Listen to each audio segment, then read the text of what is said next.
Bon, bonjour tout le monde, on va commencer pour pouvoir prendre le temps, même si tout le monde n'a pas réussi à prendre sa pause de 10 minutes, mais c'est vrai qu'un amphi aussi plein, c'est un sacré défi, hein, on en est bien conscient, mais on va continuer toujours dans ces histoires assez fortes et on va continuer à travers un support que malheureusement on ne pourra pas vous montrer en entier ici, puisque ce qui a motivé en fait l'invitation de Clémence Davigo qui est à côté de moi et de Gérard qui est juste aussi à côté de moi, c'est un documentaire qui a maintenant combien d'années ? Il est sorti en 2023, donc 2 ans et demi. Voilà, un documentaire, j'ai un souvenir très fort, il a été présenté, moi je l'ai vu dans le cadre du Festival du documentaire à Beaubourg. Je me rappelle, c'était une journée qui avait été très dense pour moi, j'étais assez fatigué, avec l'envie de me distraire, et Véronique Blanchard ici m'a dit « Mais si, viens, tu as reçu l'invitation, tu vas voir, c'est vraiment un film fantastique, ça va te changer les idées. » Le film est fantastique, mais je dois dire que voilà, ça m'a changé, pas les idées, ça me les a plombé, mais aussi mis beaucoup de contenu, beaucoup de force dans ce documentaire. Un documentaire, donc, en 2 mots, d'abord un documentaire qui a rencontré beaucoup de succès, qui a été présenté à plusieurs reprises dans de nombreuses salles, qui a créé et provoqué de nombreuses réactions, et ça on pourra y revenir très brièvement. Un documentaire qui a eu tout récemment, mais je crois que ce n'est pas les premiers, 2 prix, le prix du Festival du Social et le prix de la Fondation Françoise Tétart qu'on a évoqué ce matin. Donc un documentaire très remarqué. Je vais juste vous mettre en appétit avant qu'on commence cette table ronde avec juste la bande-annonce, mais vous dire que si cette bande-annonce vous a donné envie, et puis surtout d'entendre à la fois Clémence et Gérard parler du processus de fabrication et surtout du contenu de ce documentaire, vous pouvez le visionner, ce documentaire, sur une plateforme que je vous conseille tous, vous étudiants, c'est la plateforme Tenk, T-E-N-K, c'est une plateforme du cinéma d'auteur documentaire, une plateforme qui permet d'avoir accès à de très nombreux films avec des contenus très forts, moyennant une très faible somme. Il y aura aussi des projections qui vont être organisées. Il n'y a pas de DVD prévu pour le moment de sortie de ce film, mais ne ratez pas l'occasion de le voir.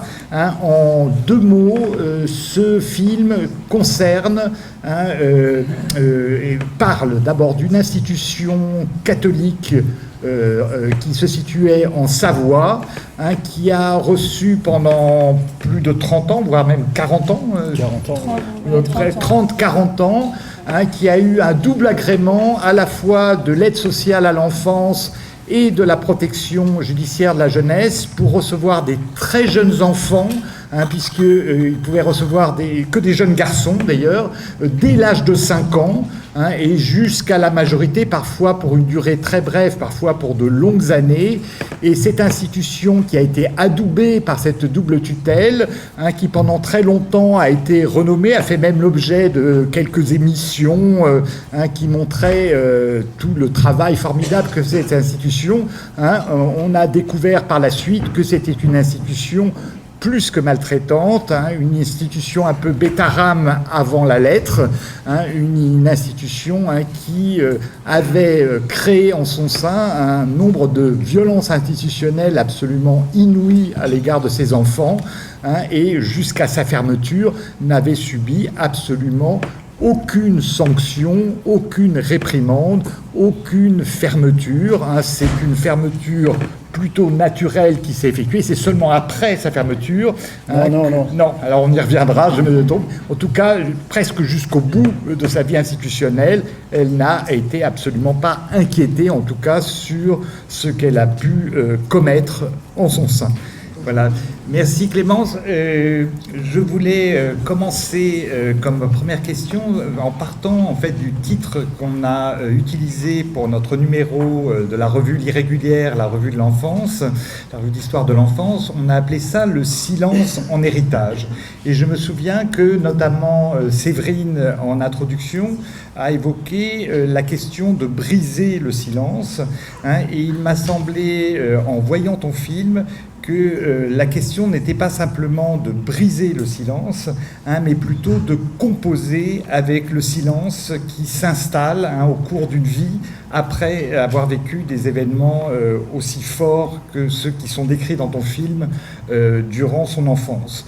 Donc je pense que la grande qualité de ton film, c'est d'avoir su à la fois faire parler et donner la parole à des gens qui jusque-là l'avaient peu eu ou avaient peu eu l'occasion de l'exprimer, hein, mais aussi laisser le temps à ces gens-là de se taire, d'être ensemble et à quel point ce silence aussi fait partie de leur histoire.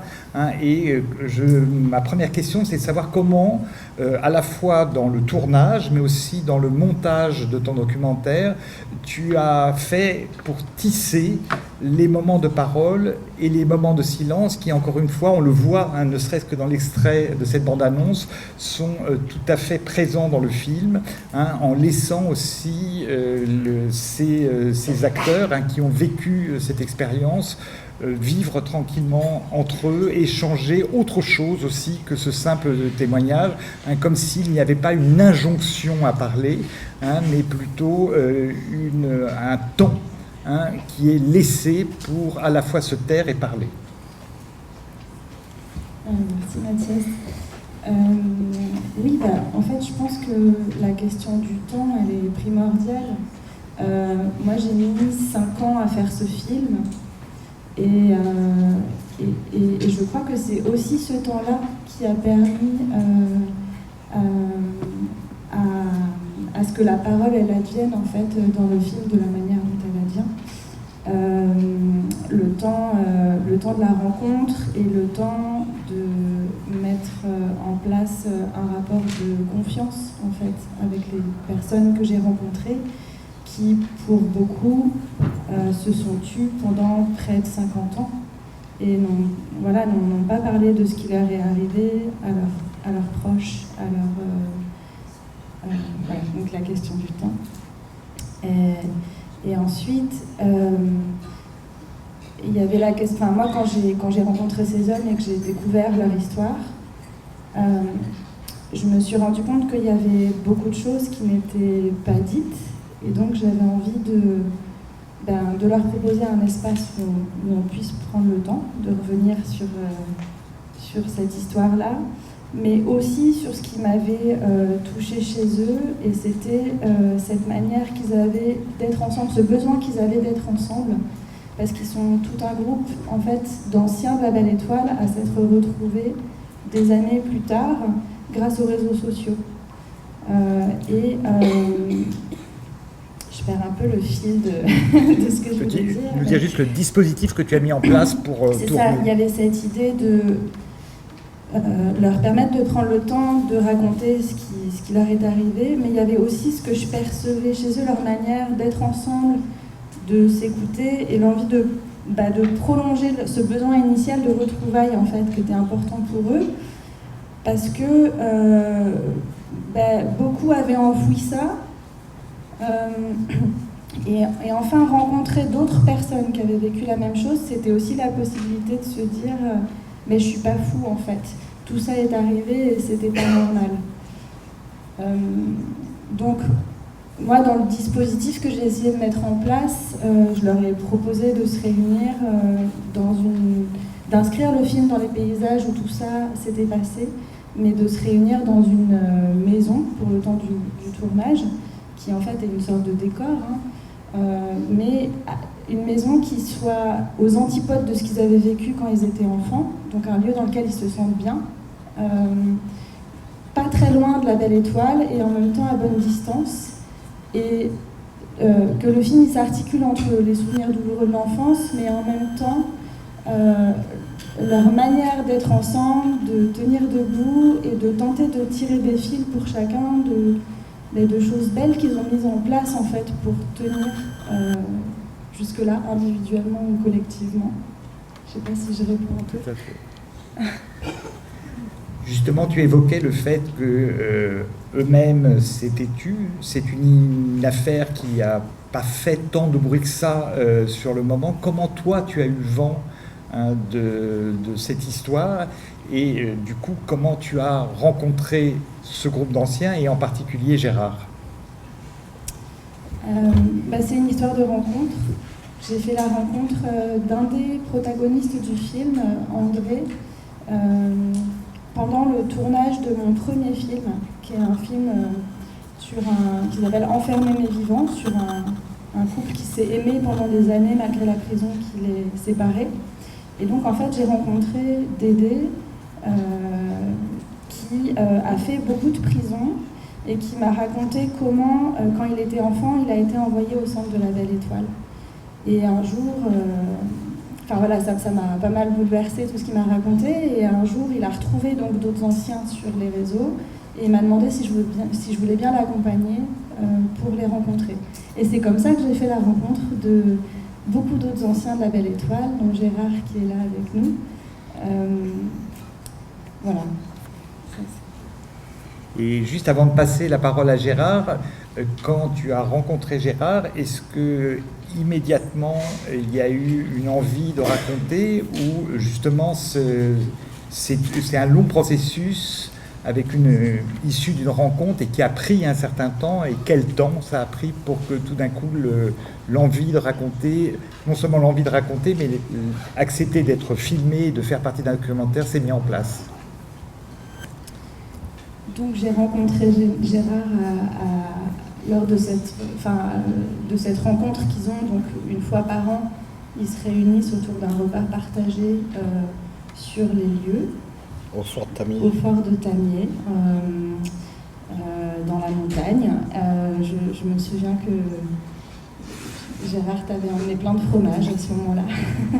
Non, j'ai compris qu'il y avait la question de la nourriture parce qu'ils ont aussi beaucoup été privés de nourriture, donc c'est quelque chose qui revient dans le film aussi beaucoup, un film à la table, un film de paroles, mais comme tu le disais, il y a aussi la question des silences, des non-dits, et moi ce qui m'intéressait c'est comment la parole circule aussi au sein du groupe. Et Gérard, comment ça s'est passé? Toi, en fait, il y a beaucoup parlaient peu, mais avaient envie de raconter, arrivaient à un moment de leur vie où ils étaient prêts et où ils avaient besoin de raconter. Mais Gérard, toi, tu étais peut-être le seul à encore travailler, les autres étaient à la retraite. Ouais, moi j'ai travaillé jusqu'à l'âge de 67 ans. Ah. Ça veut dire j'ai pris ma retraite il y a 2 ans exactement. Je travaillais au musée de Grenoble. J'ai fait fonction de bibliothécaire. Qui fait que, voilà,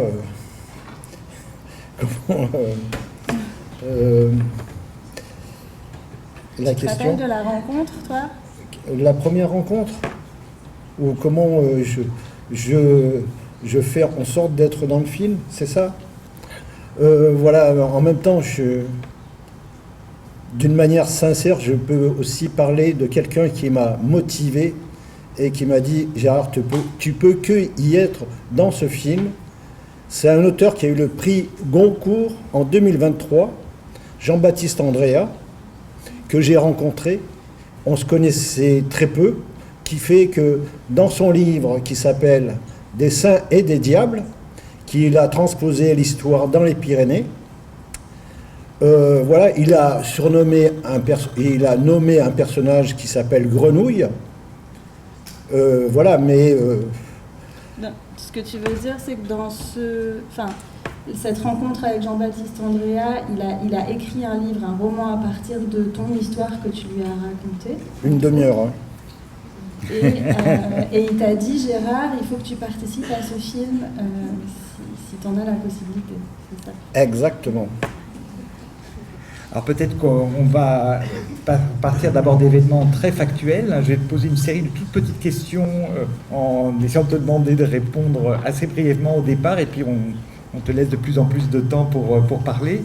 D'abord, est-ce que tu te souviens de l'âge à laquelle tu as été placé dans cette institution de la Belle Étoile? De l'âge de 9 ans à l'âge de 14 3/4, que j'ai été placé au centre Belle Étoile. Je suis arrivé au centre Belle Étoile avec mon frère Bernard, et c'était l'assistance sociale qui a fait Veurey-Vauroise, qui est proche de Grenoble, sur la route du Vercors, jusqu'à Mercury, au-dessus d'Albertville. Est-ce que tu as su, ou tu te souviens, ou tu as su après, quelles étaient les raisons pour lesquelles tu as été placé dans cette institution de la Belle Étoile à l'âge de 9 ans? Oui. Pour la raison suivante, je vais être factuel, des plus précis. L'assistant social, un jour, part de chez mes parents et dit « Ici, il n'y a pas 9 enfants, il y en a 11. » Elle s'en va. Et quelques mois après, je vais à la sauvegarde de l'enfance, rue Docteur Mazet, à Grenoble, un après-midi. Et ça, c'est en 64. Quelques mois après, l'assistance sociale vient nous chercher, mon frère Bernard et moi.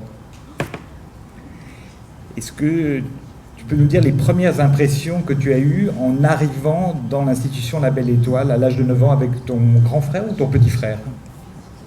Mon grand frère, qui a 2 ans de plus, il avait 2 ans de plus que moi. L'impression que j'ai, c'est la terreur. J'ai qu'un mot à dire, oui. Voilà, c'était la terreur. Qui fait que, j'aime à dire, je suis sorti de la cellule familiale, de la violence familiale, pour aller dans la violence institutionnelle.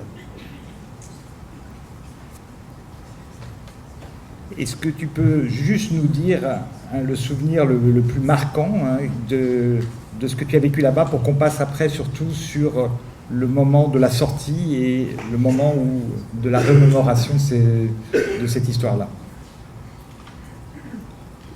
Le moment le plus marquant, qui t'a le plus frappé dans ce séjour? Le moment qui m'a plus frappé, c'est m'initier au calcul mental. J'essaye de voir un point de repère pour vous donner une indication. Les barreaux, là, j'essaye de voir, je sais pas, 4 fois les barreaux qui permettent de la rampe. Et on nous tapait sur la tête tant qu'on ne disait pas les tables de multiplication. Voilà ce qui m'a plus frappé, quoi. Et voilà. Alors, je n'en dis pas plus. Sachez, je vous invite vraiment à voir le documentaire qui raconte par petites bribes et par plusieurs voix collectives, qui ont derrière permis cet écho de plusieurs voix, pour chacun, comme tu disais, de voir bien que leur ressenti, leur souvenir n'était pas une invention, ils n'étaient pas fous de se rappeler ça. Le fait aussi de s'être retrouvés, parfois sans même s'être connus, a permis de renforcer ce souvenir et la force de ce vécu dans cette institution, et la maltraitance qu'il y avait dans cette institution.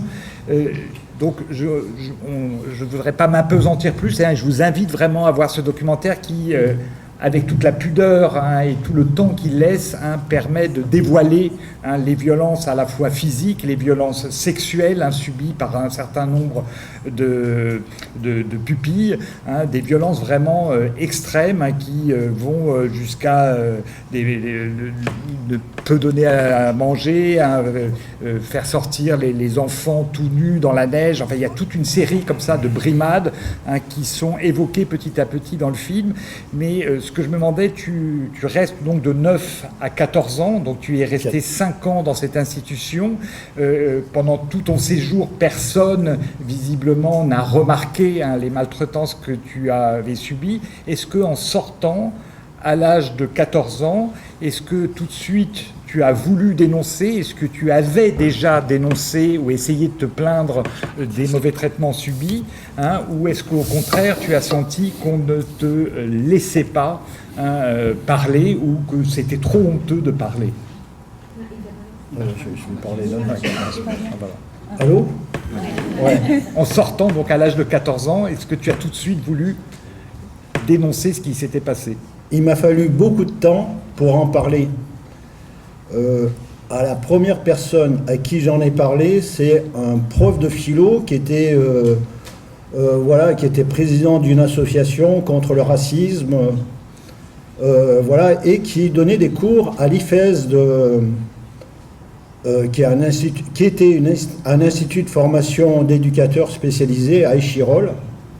Voilà, c'est la première fois à qui j'en ai parlé, quoi. Quel âge?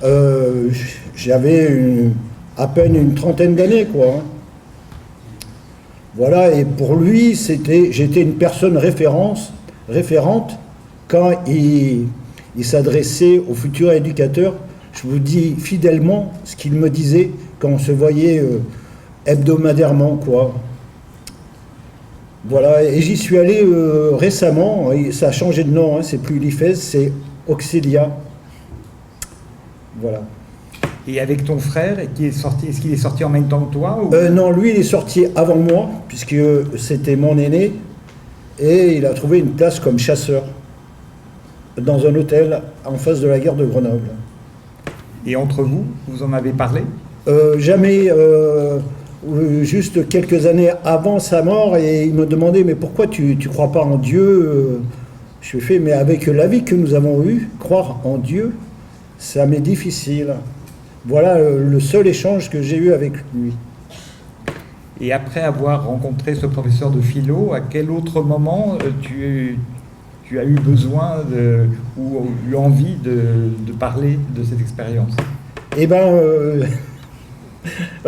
s'il n'y avait pas eu de film, ou d'abord si je n'avais pas rencontré Jean-Baptiste Andréa, voilà, c'est le début du début, quoi, je n'aurais jamais parlé, quoi. Et comme il le dit lors d'un interview, il a fait ce film à partir de la première rencontre de son premier roman qui s'appelle Marraine. Il n'a pas fait un film, il a fait un... Il a fait un livre. Voilà. Et donc il te conseille de participer à ce film, et là pour la première fois donc tu rencontres d'autres pensionnaires qui ont vécu la même situation, et qu'est-ce qui se passe à ce moment-là? On n'a pas la même mémoire, eux et moi, quoi. Pour vous dire, franchement, lors de la cellule d'écoute, voilà, et pourtant c'est pas un moment de punition. Je raconte comment on prenait les douches. Voilà, on pliait le linge, que ça soit en plein hiver ou en été, dans la cour, et on était en slip, on allait prendre la douche et se dépêcher de se rhabiller. Voilà, et lors de la cellule d'écoute, voilà, il y a ma version et il y a la version de André Beauvagné. Et voilà, pour vous dire l'ambiance animée, quoi, quand voilà, j'ai pris la parole, et puis il me fait, Gérard, c'est pas vrai ce que tu dis, on était, on se déshabillait pas dans la cour, et si, on se déshabillait dans la cour. Alors... Voilà, et je vous le dis pas avec l'accent de la Savoie, mais de Montélimar. Peut-être tu évoques la cellule d'écoute, peut-être juste si tu peux nous expliquer, Clémence, qu'est-ce que c'est que cette cellule d'écoute et quel a été le rôle justement que tu as eu aussi, comment tu as pu suivre aussi cette opération de la cellule d'écoute. Je parle dans quel micro? Ça va? Il marche. C'est mieux. Ah, vous m'entendez? Moi je m'entends pas. Non, ça marche pas. Marche pas, non? Il faut appuyer sur un bouton. Oui, le film, il y a plusieurs parties dans le film. Il y a une première partie qui se passe donc dans cette maison où on prend le temps de revenir sur cette histoire-là par bride. Il y a en effet, alors tous les souvenirs, et c'est ce que dit Gérard, ne sont pas toujours les mêmes, mais en même temps il y a énormément de similitudes aussi, mais après c'est chacun qui se rappelle, c'est les souvenirs d'enfance, c'est ce qui marque l'un, pas forcément l'autre, etc. Mais on essaye de composer cette histoire à partir de ces bribes-là aussi. Et en fait, plusieurs anciens de la Belle Étoile avaient entendu parler de la création des cellules d'écoute qui ont été mises en place dans les diocèses, dans différents diocèses en France, suite à l'affaire Barbarin, une grosse affaire de pédocriminalité en France. Ça commençait à fuiter déjà un petit peu de partout, les questions de pédocriminalité, notamment au sein de l'Église, et donc ils se sont dit, bon, il faut qu'on installe ces choses-là. Et donc voilà, les anciens avaient envie de rencontrer cette cellule d'écoute, et ils m'ont demandé si je voulais bien filmer ces rencontres. Donc il y a un moment dans le film où ça s'ouvre en fait, et où ils vont aussi à la rencontre de cette institution. Alors, double responsabilité, il y a à la fois l'État qui envoyait ses enfants là, et puis la responsabilité de l'Église, parce que c'était créé et dirigé par un abbé, ce centre. C'est comme si quelque part, j'étais là aussi pour attester le fait que cette rencontre avait bien lieu. Et la caméra, tout d'un coup, devient peut-être une sorte de bouclier.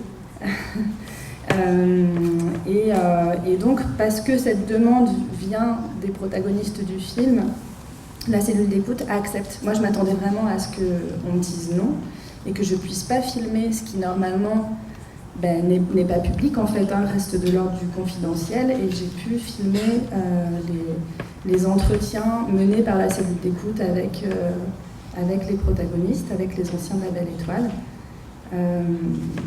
Je ne sais pas si je vais plus loin dans... Okay. Ouais. Gérard, tu as participé donc dans ce film. Tu as en partie, même si on t'entend, tu n'es pas un de ceux qu'on entend le plus, mais on t'entend à plusieurs reprises dans le film.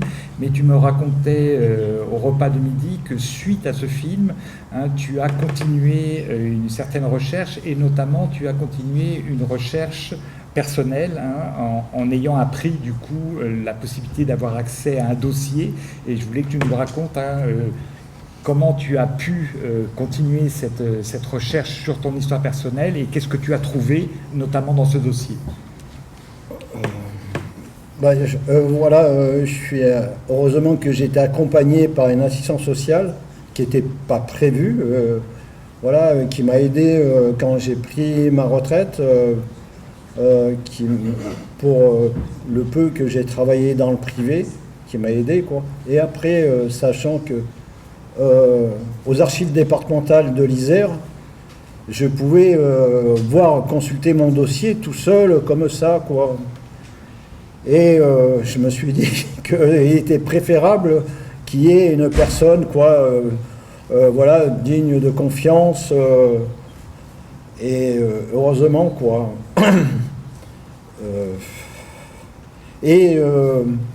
J'étais deux fois, une fois je vous ai dit en 64, et la deuxième c'était en 68. J'ai passé une après-midi devant différentes personnes, j'ai fait des tests, et je vous fais rapide, et il était indiqué que le garçon Ponson Gérard, il était préférable qu'il quitte l'établissement, le centre Belle Étoile, situé à Mercury. Il était vraiment préférable qu'il ne soit pas de nouveau intégré pour l'année qui vient, quoi. Quand je vous dis ça, ça veut dire qu'en 68, normalement, l'État, la DAS, était informé. Je pense que la sauvegarde de l'enfance a fait son boulot, quoi. Et je suis resté 2 ans de plus, quoi. Et pour avoir accès au dossier, comment tu as procédé pour pouvoir, d'abord pour savoir qu'il y avait un dossier, et puis pour avoir accès au dossier? Tu as écrit, comment tu as fait pour avoir accès à ce dossier personnel? Je dis franchement, je me suis fait aider par l'assistance sociale pour avoir le dossier tout seul. C'était laborieux, qui fait que j'ai demandé à l'assistance sociale pour faire le nécessaire. pour avoir une aide. Et c'est une démarche que tu as faite après le film, en fait. Comment oui. Ça veut dire oui, mais bien sûr, tout à fait. S'il n'y avait pas eu le film, non, mais j'aurais laissé ça au placard. Faut pas exagérer. Renouer avec ce type de choses, non. Voilà, ça aurait pu. Voilà, et dans les semaines à venir, je vais demander le dossier de mon frère Bernard. J'ai le droit parce qu'il est décédé il y a 10 ans. Voilà. Dans quelques semaines, je peux voir le dossier de mon frère. Et je le ferai, quoi. Et je vous communiquerai les pièces, tant qu'à faire. Parce que c'est vrai qu'une des demandes de Gérard, notamment parce que dans la recherche de reconnaissance, dans le film, il y a pas mal de choses qui sont demandées de la part des anciens, que ce soit une plaque, que ce soit le fait de communiquer largement sur ce qui leur est arrivé, la prise en charge des soins, des compensations financières, etc. Alors, presque rien de tout ça n'est arrivé, mais Gérard avait très à cœur qu'il y ait un travail de fait par des historiens et des historiennes. Et du coup, voilà, une notice qui raconte le centre Belle Étoile sur le site Enfants en Justice. Et puis peut-être la possibilité par la suite qu'il y ait des témoignages d'anciens, c'est quelque chose aussi de très important. Moi, quand j'ai commencé à faire le film, il y avait très très peu d'éléments. Et voilà, le fait que le film circule, qu'il y ait la possibilité pour les anciens de rencontrer un public et des personnes avec qui échanger pour raconter leur histoire, et que ce soit relayé par la presse et qu'enfin on en parle, je crois que ça a été quelque chose d'assez important pour eux. Et voilà un petit détail sans focaliser. Il y a un collègue que vous voyez dans le film, Michel Guibourg, et moi, on est allé au festival, je l'ai embarqué, c'est le cas de le dire réellement, quoi. Il a été surpris, quoi, que je l'embarque à Talloires, un festival littéraire, une petite ville à proximité d'Annecy, qui ont beaucoup de sous, quoi. Et il a intervenu 10 minutes et moi 5. On a été ovationnés. Quand je vous dis ça, à Talloires, Albertville, c'est pas loin. Hein. C'est quoi? C'est 3/4 d'heure en voiture. On a été ovationnés par 300 personnes. Quand je vous dis ça, c'est par rapport... voilà pourquoi je souhaite qu'il y ait un travail, disons, académique, d'historien. C'est pour que les Savoyards qui sont de ma génération... et je ne sais pas comment on appelle les habitants de Mercury, qui savent réellement que, puisqu'on les a rencontrés, il y a eu une messe mémorielle, on a rencontré quelques-uns, quoi. Ils étaient ravis de dire, on savait ce qui se passait, puisqu'il n'y avait pas de panneau entre eux et nous, quoi. Ils voyaient bien... Et lors du film qui est passé à Albertville, j'ai rencontré une dame qui a quelques années de moins que moi. Elle voulait aller chez le dentiste qui était au sein même du centre Belle Étoile. Elle a bien vu qu'on était punis. Elle était chez les bonnes sœurs. Alors, tu as raison, Gérard, d'évoquer, on parle beaucoup du silence des acteurs qui se sont tus après avoir vécu et être sortis de l'institution, mais on peut parler aussi du silence qui a pesé beaucoup dans le voisinage immédiat du centre, qui pendant très longtemps, cette affaire, quand elle a commencé un petit peu à sortir, on a senti un silence très pesant qu'on perçoit aussi dans le film. Et je sais qu'à un moment de la tournée du film, vous êtes allé le montrer de tout près dans un cinéma. Est-ce que tu peux nous raconter l'effet, s'il y a eu un effet au moment de la présentation du film dans la région ou à proximité du centre? Oui, bah, ça a été assez impressionnant. Enfin, c'est-à-dire que quand on a fait la sortie en salle, on l'a beaucoup montré en Savoie. Il a beaucoup été accompagné par la presse. Au cinéma d'Albertville, qui est la ville la plus proche en fait de Mercury, il y avait une queue jusque dehors. Il y avait plus de spectateurs que la salle ne pouvait en contenir. Donc on a invité les gens à revenir le soir et le cinéma a dû déprogrammer un autre film et programmer en simultané le film dans 2 salles différentes pour que tout le monde puisse venir le voir, et puis ça s'est reproduit plusieurs fois. Donc il y avait une vraie curiosité de la part des habitants et habitantes du coin, beaucoup de témoignages, et ça a aussi été l'occasion de rencontrer, il y avait des témoignages d'habitants, mais aussi l'occasion de rencontrer d'autres victimes en fait, qui se sont ajoutées aux témoignages des personnes que j'avais rencontrées. Ce qui d'ailleurs dernièrement les a amenés à porter plainte collectivement, tout en sachant qu'il y a prescription, mais avec l'idée de faire avancer la question du débat autour de l'imprescriptibilité concernant les violences sexuelles sur mineurs. Il y a eu différentes choses, mais ça a amené aussi au financement par alors c'est une initiative plutôt civile, mais d'une plaque qui a été apposée devant l'un des 3 anciens centres de la Belle Étoile. Voilà, ça a initié d'autres choses par la suite. Avant de laisser le mot de la fin à Gérard, j'ai eu la chance effectivement d'assister à la projection de ton documentaire en présence de 4 des acteurs, des principaux protagonistes qui sont présents dans le film.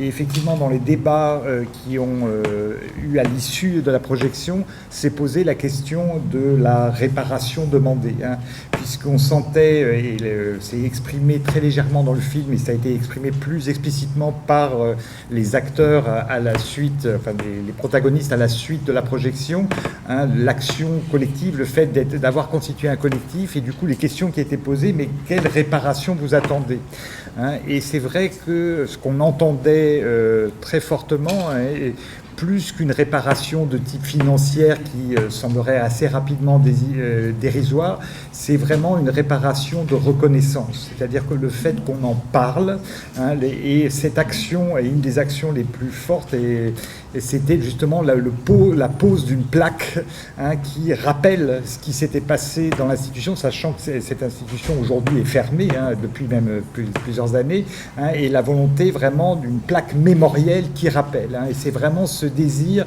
de rappel, c'est le désir de faire parler, de faire connaître l'histoire, qui est la revendication première, plus qu'une revendication individuelle de réparation. Et je tenais à souligner dans ce que vous avez vu derrière, le portail, c'est fait du coup